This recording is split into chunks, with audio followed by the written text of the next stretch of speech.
Qui connaît Daniel Kretinsky? Presque personne. Pourtant, il fait la pluie et le beau temps en France, dans l'économie comme dans les médias. Daniel Kretinsky est né en 1975 à Brno, dans la bonne bourgeoisie tchèque. Diplômé en droit, en France, comme dans son pays d'origine, il est parfaitement francophone. Avocat, il se lance dans les affaires avec une idée de génie: transformer le charbon en diamant. Je vous donne la recette.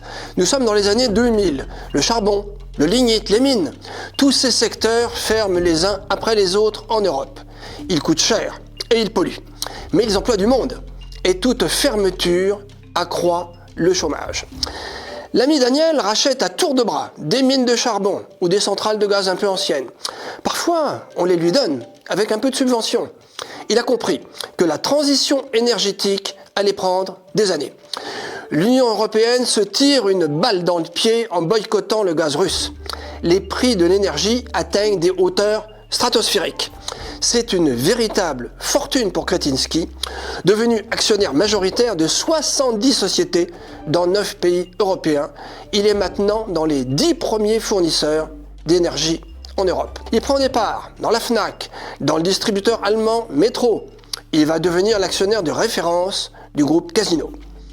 Quand on a un empire économique, on s'intéresse aux médias.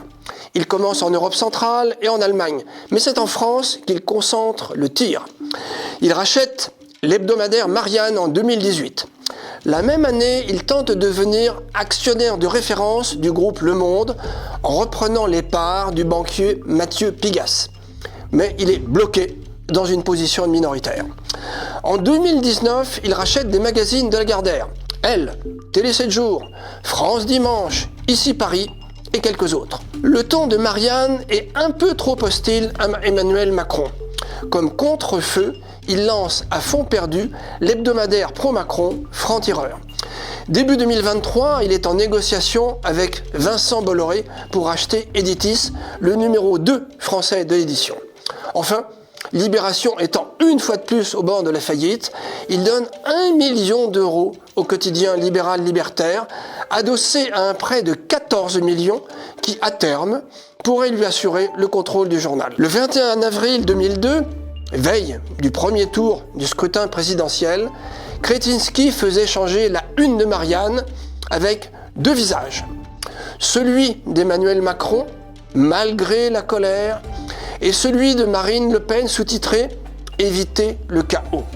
Une consigne de vote qui a au moins le mérite de la clarté.